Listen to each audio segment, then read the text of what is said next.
Kule chen te uvina chuan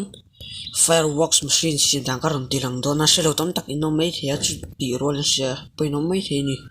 masa shelo tang ka ron ti don ni khoi takin ka channel him lo subscribe pin lo like zel pokni chau ti ha ka ron soi do a chon hei kan siam tur sim da ka mu tur chau chu ni a tha em mai ni dian himi kan ti hian chol me na pok char thia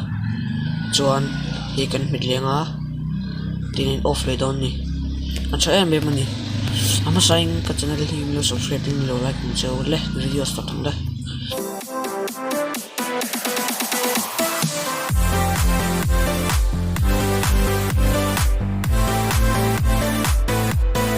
le siam dan tur karon tilanga chuan hingo hi kan man tur chu nia fireworks lampang hi chu indu du in mang thenga chuanin dokpoi indu du in mang thenga nalin ti zong chuan hingo chu ngai thumani i chuan carpet poi indu du in mang thei bokang siam dan tur chu katni thum lenga ruksari katni thum lenga ruksari ninga redstone repeater hi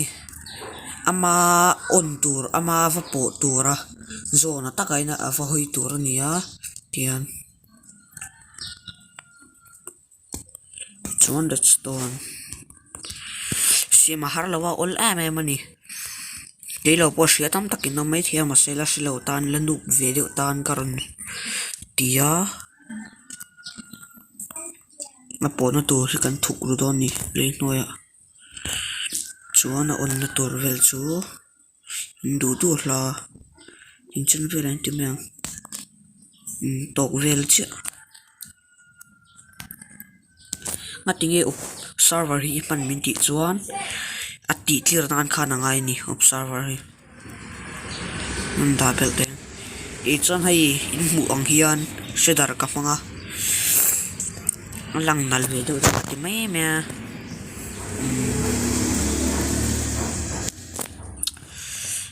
ting hian stone kan dali photang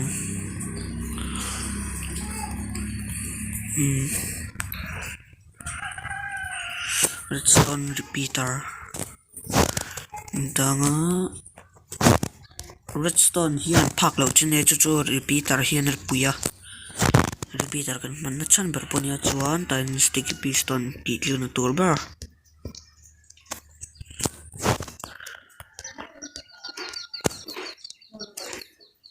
chuan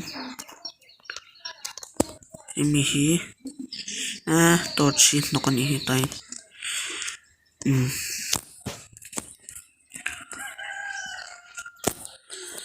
hian kan ti don ni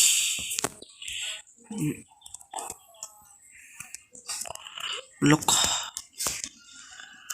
mu that thelo bis lever kan on chia sticky piston hian a vanor chia khan hemi pani innor hian aron titir ta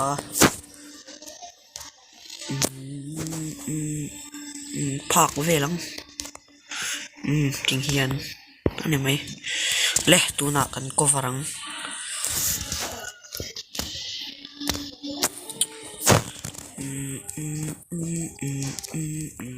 ole tuna cha kan cover zauta chuan heta hian himi hi kan ona tur chunia chunga liver kan dang ting hian chuan a chunga hian ole kan cover zawa chuan ting hoi kan da tong ole tuna chuan fireworks pokan da so to a on chen to mai zanan ni tir phat time midnight ole 1 2 3 yeah van nuwa ma mu nom hla mai kha zong kha ni ka lo ma